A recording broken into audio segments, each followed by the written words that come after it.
성도 여러분 안녕하십니까? 행복한 안식일입니다. 네, 이제 아침 저녁으로 제법 시원한 날씨가 불고 한낮에도 그늘 아래 들어가면 좀 선선함의 기운을 좀 느껴서 너무 좋습니다. 네, 또 계절의 변화가 또 다가오는 계절이 우리의 마음에도 풍성함을 주고 우리의 마음을 또 새롭게 하는 또 계기가 되기를 바랍니다. 서울시가 최근 특별한 공간을 열었다고 합니다. 이름이 뭐냐면 마음 편의점입니다. 혹시 들어보셨습니까? 마음 편의점. 혼자 사는 사람들이 늘어나고 사회적으로 고립하는 사람들, 외로움을 느끼는 사람들이 점점 많아지고 있는 시대지요. 그래서 그 자치센터, 뭐 주민센터죠. 동사무소나 구청이나 이런 공간의 하나를 이제 쉼터로 개조를 한 거예요. 그래서 거기서 즉석라면도 제공되고 또 뭐 발 마사지 스파도 있고 또 안마의자 같은 것들을 이렇게 마련해 놓고 거기에 이제 복지사들이 있어서 상담을 원하거나 대화의 대상이 필요하거나 이러면 언제든지 가서 이용하고 무료로 이제 라면도 먹고 차도 마시는 그런 공간입니다. 이걸 시작한다니까 이제 그 식품 회사도 라면을 이제 서울시에 기증하고 이렇게 해서 마음 편의점이 운영되고 있는데 시작한 지 몇 개월 된 것 같아요. 근데 아주 시민들의 반응이 좋다라고 합니다. 근데 제가 이 소식을 보면서 자연스럽게 안식일이 떠올랐습니다. 세상이 만든 작은 쉼터도 사람의 마음을 쉬게 하고 또 회복하게 하는데 우리 하나님이 주신 이 안식일은 그보다 훨씬 더 의미가 있고 전인적이죠. 그런 쉼을 제공해 주는 것이 하나님의 안식일입니다. 몸이 쉬는 것에 그치지 않고 지친 영혼이 하나님 안에서 회복을 얻게 되죠. 오늘 이 안식일이 우리의 마음의 편의점이 되기를 바랍니다. 네, 하나님이 그러라고 우리에게 이 안식일을 선물로 주셨잖아요, 그렇죠?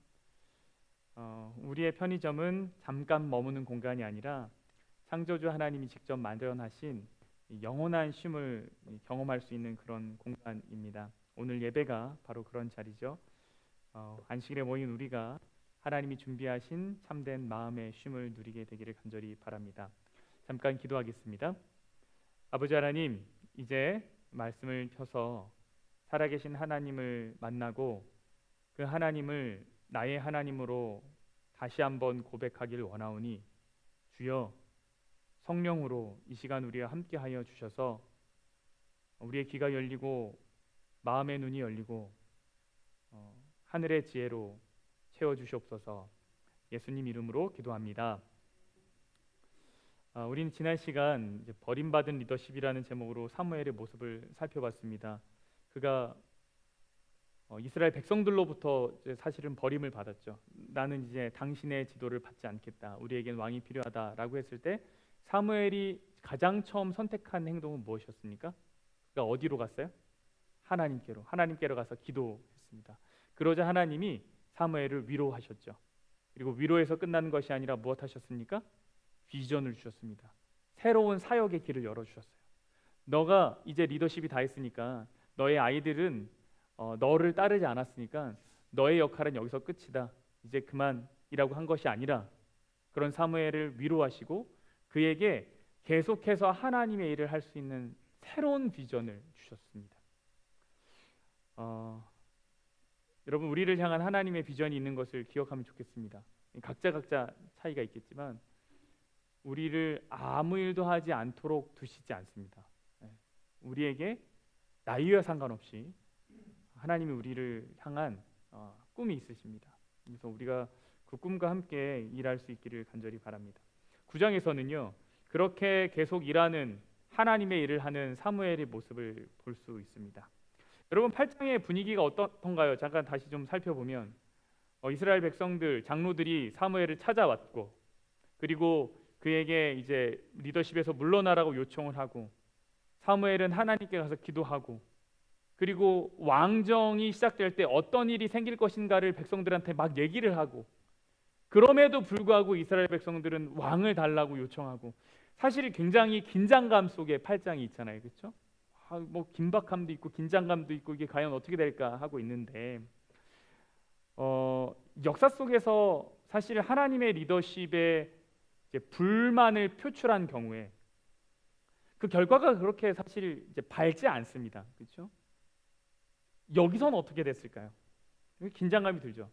근데 9장에 들어서면서 사람들이 기대를 하겠죠. 이제 8장을 다 읽고 9장을 딱 들어갔을 때, 야, 이 긴장이 어떻게 진행이 될까, 어떻게 해결이 될까, 어떻게 전개가 될까 궁금한데 9장에서 갑자기 느낌이 살짝 바뀝니다. 그리고 한 가정이 등장합니다. 베냐민 지파의 기스라 이름하는 유력한 사람이 있으니 그는 아비엘의 아들이요 스롤의 손자요 베고라스의 증손이요 아비야의 현손이며 베냐민 사람이더라. 갑자기 한 가정이 등장하는데 이 가정은 어느 지파라고 이야기합니까? 베냐민 지파. 여러분, 베냐민 지파가 당시 가지고 있던 영향력이 어떠했는지 우리가 좀 기억할 필요가 있습니다. 살펴볼 필요가 있습니다. 사사기 19장에서 여러분 기억하실 거예요. 레위인이 자신의 첩을 데리고 가다가 데리러 갔다가 돌아오는 길에 이 첩이 몹쓸 짓을 당하죠. 그때 그 사건의 주동자가 기브아 사람들이고요. 이 기브아 사람이 어느 지파 소속이냐면 베냐민 지파 소속입니다. 이 일에 분노해서 이스라엘의 나머지 지파들이 연합을 하죠. 그리고 베냐민 지파랑 뭐 합니까? 전쟁합니다. 그 베냐민 지파가 거의 멸절합니다. 그때 이스라엘 장로들이 선택한 것이 뭐냐면, 야, 이러다가 베냐민 지파 한 지파가 완전히 명맥이 끊기겠다. 완전히 진짜 이게 풍비박산이 났어요. 한 지파가. 그러니까 어떡할까 하다가 야베스 여인들의 도움을 받죠. 그래서 둘이 결혼을 시켜가지고 이제 이 베냐민 지파를 유지합니다. 그래서 이 베냐민 지파가 사실 다른 지파한테 어떤 영향력도 주지 못하는 지파입니다. 굉장히 약한 지파입니다. 그래서 여러분 9장을 찬찬히 읽어보면 사울이 그러한 표현을 합니다. 나 베냐민 지파예요. 나 베냐민 지파예요.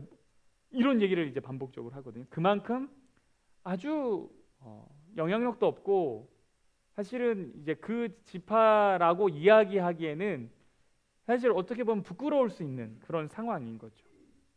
독자들이 생각할 거예요.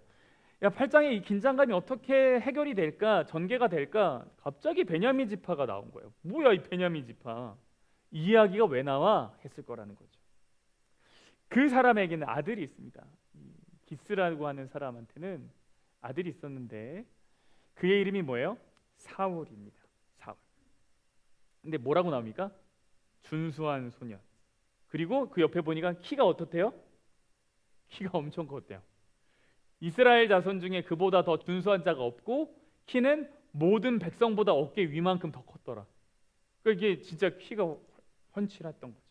근데 여러분 여기서 말하는 이 소년이 사실은 뭐에 가깝냐면 청년이라는 단어에 가깝습니다. 원어로는 청년입니다. 다시 말하면 결혼이 가능하고 군역의 대상이 되는 나이입니다. 아주 어린 소년이 아닙니다. 다 컸어요. 청년입니다. 그런데 13장에 보면 이제 불과 몇 장 뒤에 사울의 이야기가 나오는데 사울에게 아들이 있네요. 요나단이라는 아들이 나옵니다. 이미 요나단은 성인으로 나옵니다. 그러니까 이 내용이 어떤 내용이냐면 준수한 소년도 아니고 준수한 청년도 사실은 아닙니다. 그럼 이게 뭐예요? 유대인들이 주로 쓰는 과장법입니다. 유대인들은 글을 쓸 때 이제 과장하거든요. 그러니까 어떤 거냐면, 야, 키도 엄청 크고 얼굴도 완전 환한데 동안이야, 동안. 뭐 이런 거예요. 완전 사울 장난 아니야. 진짜 와, 너무 괜찮아. 뭐 이런 겁니다. 근데 이때 사건이 하나가 발생합니다. 그게 뭐냐면 아버지가 암나귀를 잃어버립니다. 그래서 기스가 사울을 부릅니다. 야, 가서 너 암나귀 좀 찾아라. 내가 사환을 붙여줄게. 이렇게 얘기합니다. 그러니까 여기 앞에 보면 기스가 유력한 사람이죠. 그리고 사환도 있죠. 그래서 베냐민 지파 사람이지만 당시 경제적으로는 탄탄했다라는 걸 좀 알 수가 있습니다. 여러분 사울에 대한 이 기독교인의 인식이 좀 어떤가요? 사울 하면은 좋아요, 안 좋아요? 안 좋아요, 안 좋아요. 이 뭐 다윗 막 쫓아가고 아주 속도 좁아요, 그죠? 밴댕이 같은 속이고 뭐 아무튼 별로 그렇게 후한 점수를 주지 않는데 초기 사울은 사실 그 느낌이 좀 다릅니다. 아주 성실한 사람으로 나와요. 그냥 볼게요. 그가 이 사울이에요. 에브라임 산지와 살리사 땅으로 두루 다녀 보았으나 뭐예요? 찾지 못하고 사알림 땅으로 두루 다녀 보았으나 그곳에도 없었고 베냐민 사람의 땅으로 두루 다녀 보았으나 뭐 하지 못해요? 찾지 못했어요. 여기 보니까 사울이 아버지께 부탁받은 일을 대충 하는 사람이 아닙니다. 아주 성실하게 합니다. 그가 능력이 있었는지 없었는지 여기 사실 등장하지 않아요. 언뜻 보면은 사실 뭐 일을 잘 못하는 사람처럼 나오는 것 같기도 하지만 그러나 핵심은 굉장히 성실한 사람, 아버지의 말에 잘 순종하는 사람입니다. 그러다가 어디까지 갔냐면 숲이라는 땅까지 갑니다. 근데 사울이 그때 자기 사환한테 이렇게 얘기해요. 야, 이게 너무 늦었다. 이게 암나기는 둘째치고 아버지가 우리 걱정하겠다. 그러니까 좀 돌아가자. 이렇게 이야기합니다. 근데 그때 사환이 한 이야기를 꺼내죠. 그게 이제 6절에 나와요. 그가 대답하되 보소서 이 성읍에 이 숲이라는 성읍에 하나님의 사람이 있어요. 존경을 받는 사람이고요. 그가 말한 것은 다 하나님이 응해 주셨습니다. 우리 거기로 가죠. 거기로 가면 우리가 가야 될 길을 이 사람이 알려줄지도 몰라요. 이렇게 얘기합니다. 그러더니 사울이 그의 사환에게 이르되 우리가 가면 그 사람에게 무엇을 드리겠느냐? 우리 주머니에 먹을 것이 다하였으니 하나님의 사람에게 드릴 예물이 없도다. 우리가 무엇이냐? 이렇게 얘기했더니 사환이 얘기해요. 마침 내 손에 은 한 세겔의 4분의 1이 있습니다. 하나님의 사람에게 이것을 드려 우리 길을 좀 가르쳐 달라고 하면 될 것 같습니다라고 이야기를 합니다. 여기서 말하는 이제 하나님의 성읍의 사람은 이제 사무엘이죠. 사무엘. 그 사람에게 물어보면 답을 얻을 수 있을 것 같아요라고 얘기를 했고, 야 우리 뭐 근데 줄 게 없잖아. 마침 은 하나의 4분의 1 세겔이 있으니 갑시다. 좋은 생각이다. 그러니까 이거 마치 뭐예요? 이제 복비를 딱 준비해가지고, 그렇죠? 이제 이 하나님의 사람이라고 하는 사람을 찾아가서 야 우리 좀 길 좀 알려줘 하는 거죠. 이 장면이 굉장히 낯설죠. 이 사실 성경에 있을 법한 얘기가 아닌 것 같죠. 마치 오늘날 점집 찾아가는 모습처럼 느껴지기 때문입니다. 굉장히 샤머니즘 이런 거잖아요. 근데 맞아요. 이게 그거예요. 어떻게 보면 그래요. 기능적으로만 본다면 오늘날 사람들이 점집을 찾아가는 거랑 지금 이 사람들이 하나님의 사람을 찾아가는 거랑 굉장히 비슷합니다. 차이가 없어요.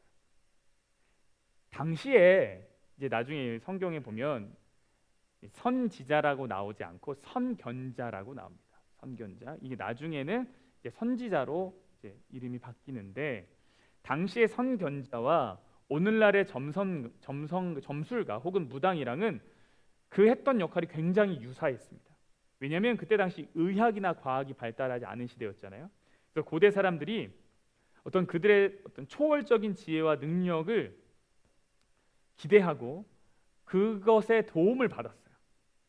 그래서 개인적인 문제, 사실 어떤 문제, 물건을 잃어버리거나 아프거나 이러면 이 사람들을 찾아갔고, 실제로 이 사람들은 그 도움이 필요한 사람들을 도와줬고, 그러한 방문이 있을 때는 빈손으로 가지 않는 것이 예의였기 때문에 당시 사회가 실제로 뭔가를 가지고 갔었던 일이 있죠. 그러나 이러한 어떤 기능적 유사성 때문에 우리가 이 장면을 단순히 고대 이스라엘의 샤머니즘이다라고 말하기에는 좀 어렵습니다. 왜냐하면 우리가 오늘날 사람들이 무당을 찾아가는 거랑 이 사람들이 지금 하나님의 사람을 찾아가는 거랑은 결정적인 차이가 있습니다. 그게 뭘까요? 동기는 똑같아요. 야, 내가 잘 모르겠으니 어떤 초월적인 존재와 소통하는 이에게 도움을 받자. 목적은 되게 똑같거든요. 근데 결정적 차이가 뭐냐면 누구에게 물어보느냐의 차이가 있습니다. 누구에게 물어보느냐, 어떤 신에게 물어보느냐. 영적인 힘을 가진 존재에게 대가를 지불하고 나의 문제를 해결하려고 하는 것은 이제 일종의 거래죠. 그들은 알 수 없는 우상에게 그리고 알 수 없는 영에게 질문을 하고 그 힘을 얻는데 그냥 얻습니까? 이거를 조작하려고 합니다. 그래서 뭐 해요? 부적을 쓰잖아요. 그래서 결국 이 목적은 뭐냐면 나의 필요를 채우는 것으로 끝납니다. 이게 이제 샤머니즘이에요. 가가지고 길을 묻고 대답을 얻었는데 이것이 나가 원하는 거랑 맞지 않아요. 그럼 뭐예요? 부적을 쓰고 구슬하고 뭔가 수작을 부려가지고 결국은 내가 원하는 것을 이루는 게 미신적인 접근이죠. 기독교적인 접근은 뭐예요? 살아계신 하나님과의 관계로 이해해야 돼요. 하나님의 사람 사무엘은 그저 길을 알려주는 점쟁이가 아니라 하나님의 음성을 듣고 그 뜻을 전달하는 거룩한 통로가 되고요. 그가 하려고 하는 모든 것은 하나님으로부터 왔다는 것.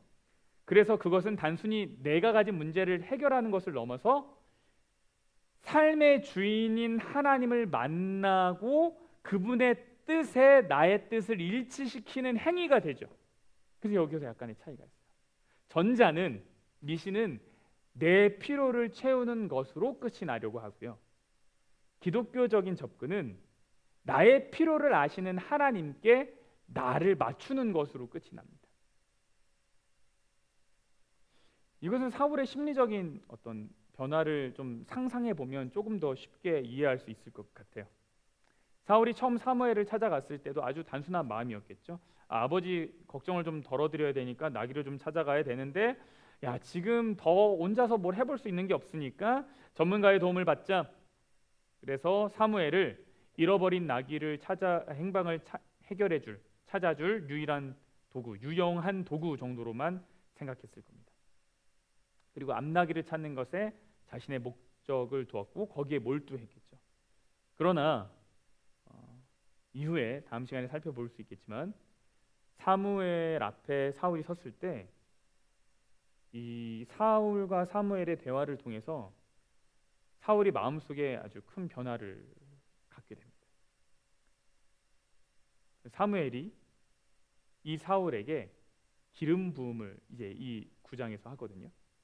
그래서 이 문제가 개인의 문제를 넘어서 이스라엘의 왕이 될 운명을 선포하는 하나님의 뜻을 이야기하는 자리로 바뀝니다. 그러니까 사울은 나는 그저 잃어버린 나귀를 찾고 있어라고 생각하고 그 앞에 갔는데 사실상 그것은 내 잃어버린 나귀에 대한 문제가 아니라 하나님이 이스라엘의 왕을 찾고 계시다는 것을 깨닫는 순간이 되고 그의 개인적인 암나귀의 문제가 순식간에 하나님의 위대한 계획이라는 것으로 바뀌게 됩니다. 우리의 여정도 사실 우리가 하나님을 만나는 과정도 이와 같은데요. 우리는 종종 눈앞에 작은 문제, 즉 나의 암나기만을 보고 하나님을 찾아가는 경우가 있습니다. 근데 거기서 내 암나기의 문제만을 해결하는 것으로 끝내려고 하면 그거는 사실 샤머니즘과 굉장히 비슷한 거예요. 그러나 내 문제를 갖고 하나님 앞에 갔는데 내가 만난 건 뭐냐면 나의 문제를 해결하시는 하나님을 만나는 거죠. 그러면 이거는 다른 차원의 것으로 바뀐다는 거예요. 우리의 문제를 해결하는 것을 넘어 우리 자신을 하나님의 어떤 크신 목적 가운데 두게 되는 겁니다. 미신이 원하는 것은 답을 얻는 것이지만 신앙이 원하는 것은 하나님 자신을 만나는 것이죠. 그래서 우리 물어봐야 됩니다. 나는 무엇을 위해 하나님께 나아가고 있나? 우리의 암나기만을 해결해 줄 영적인 전문가를 찾고 있나? 아니면 나의 삶 전체를 인도해 주실 하나님을 만나고 있나? 이런 질문들을 하게 될 때, 이 9장 6절에서 말하는 우리가 갈 길을 가르쳐 줄까 하나이다라고 한 이 사환의 질문이 새롭게 보입니다. 이 길은 사실 어떤 길이에요? 암나기의 행방이겠죠. 암나기 어디로 갈까? 근데 이게요, 원어로는요, 우리가 걸었던 길로도 번역됩니다. 다시요. 이게 우리가 갈 길이 뭐냐? 우리가 갈 길을 가르쳐 줄 것 같아요 라고 말도 되고, 원어로는 우리가 걸었던 길을 가르쳐 줄 수 있을 것 같아요 라는 말도 됩니다.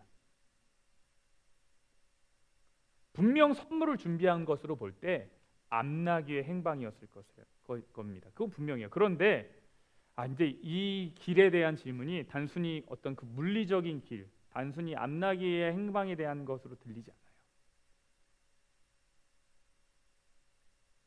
사무엘상 9장에 이 질문이 있다. 우리가 갈 길을 가르쳐 주면 좋겠다라고 하는 이 질문이 사무엘상 9장에서 나왔다. 이거는 암나귀를 찾아 헤매는 개인의 이야기와 마치 왕을 찾고자 하는 이스라엘의 이야기와 겹쳐 보입니다. 그리고 그 어떤 좋은 것을 찾는 우리의 이야기와도 겹쳐 보입니다. 여러분, 사실 우리가 다 결국 길을 찾는 사람들 아니겠어요? 여러분, 우리 다 길 찾는 사람이잖아요. 길 찾는 사람을 기독교적인 표현, 유식한 표현으로 세 글자로 뭐라 그래요? 길을 찾는 사람, 구도자죠. 구도자. 구할구, 길도, 사람자, 놈자. 길을 찾는 사람은 다 구도자예요. 사실 그래서 우리는 다 뭐예요? 구도자예요. 우리 다 구도자예요. 우리의 갈 길을 질문하는 거죠. 우리가 묻는 질문과 같죠. 여러분은 어떤 길을 찾고 계십니까? 어디로 가고 싶으십니까? 여러분이 찾으시는 길 끝에 무엇이 있기를 바라십니까? 그들이 갈 길, 혹은 그들이 걸었던 길, 그 걸었던 길은 어떤 길입니까? 사사시대에서는 자기 마음대로 살던 시대, 자기 소견대로 살았던 길, 그들이 걸었던 길이죠. 그들이 걸어왔던 길을 정리를 하고 이제는 정말 걸어야 될 길을 찾고 있는 거예요. 근데 스스로 찾을 수 없죠. 그러면 누군가의 도움이 필요합니다. 누군가의 도움을 받아야 될까요? 수많은 조언과 길이 난무하는 세상 속에서 우리는 어떤 나침반을 따라야 할까요? 사울과 하인은 누구를 찾아갔습니까? 하나님의 사람을 찾아갔습니다. 요즘은 어디를 찾아갑니까? AI를 찾아가죠. 잘 쓰고 계십니까? AI? 어떤 영상을 봤는데 두 사람이 대화를 하는 거예요. 모든 대화를 AI한테 질문하면서, AI, 지금 바깥에 누가 문을 두드리고 있는데 어떻게 할까? AI가 대답해줘요. 누구냐고 물어보세요. 그래서 누구세요? 물어보니까 바깥에 있는 사람이 내가 방금 문을 두드렸는데 안에서 누구냐고 물어본다. 내가 뭐라고 어떻게 하면 될까? 그랬더니 누구라고 대답하세요. 그러니까 일상의 모든 것도 다 누구한테 물어봐요? AI한테. 한 집사님이 자기가 어느 순간 그렇게 살고 있더라 저한테 이렇게 말씀하시더라고요. 대화 속에서. 그러더니 일부러 좀 쓰는 거를 줄여야겠다라는 생각이 들었대요. 그럼 우리는 누구의 도움을 받아야 될까요? 이 길 끝에, 여러분이 구하는 길 끝에 무엇이 있기를 바라십니까? 여러분, 이 선택이 오늘 그들의 삶의 모든 것을 바꾸는 결정적인 순간입니다. 이 선택이요. 누구에게 물어볼까? 이것 때문에 완전히 인생이 바뀝니다. 오늘 일련에 일어났던 일들은 굉장히 우연처럼 보입니다. 첫 번째, 암나귀를 잃어버렸네요. 두 번째, 아버지가 찾으러 가라 그랬는데 사환 한 명을 붙여줬네요. 세 번째, 사울이 돌아가려고 하는데 갑자기 사환이 뭐라 그래요? 야, 여기 하나님의 사람이 있으니까 좀 물어보자 그러네요. 마침 먹을 것은 다 떨어졌는데 은 하나의 4분의 1 세겔이 있네요. 그래서 지금 일어나는 일들이 우연과 우연이 계속 겹쳐져서 일어나는 것 같죠. 이 우연도 이런 우연이 어디 있어요? 그런데 9장 16절을 보세요. 하나님이 먼저 사무엘에게 사실 말씀하셨습니다. 내일 이맘때에 내가 베냐민 땅에서 한 사람을 너에게로 보낼 것이다. 너는 그에게 기름을 부어 너의 내 백성 이스라엘의 지도자로 삼아라. 하나님이 사무엘에게 먼저 가서 말씀하셨어요. 내일 베냐민 사람이 온다.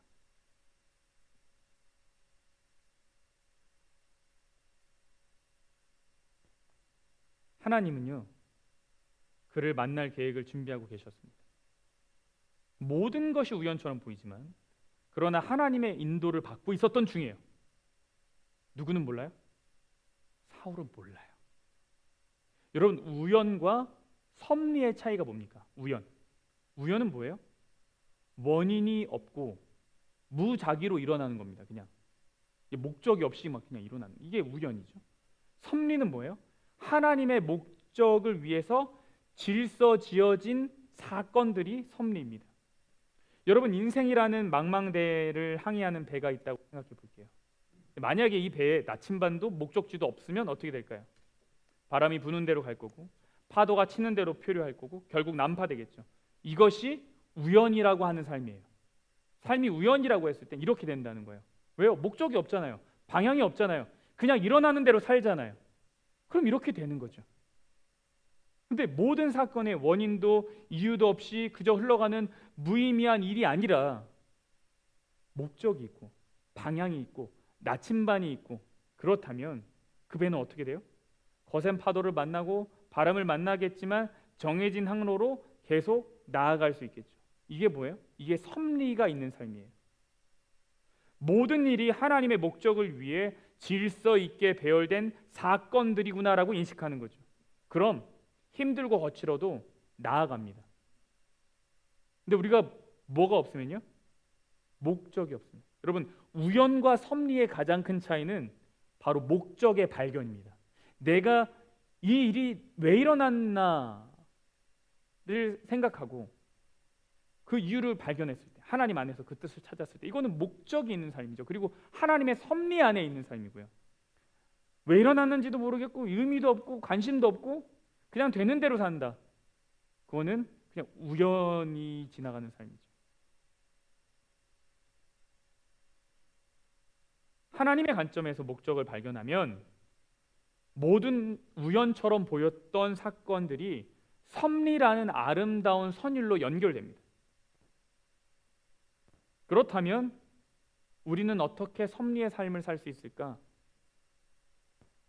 말씀드렸다시피 이거 거창한 게 아니에요. 아주 단순하고 구체적인 삶의 목적을 여러분이 설정하십시오. 목적을 찾는 훈련을 시작하면, 그러면 내 삶이 살아계신 하나님의 섭리로 채워집니다. 하나님 안에서 질문하세요.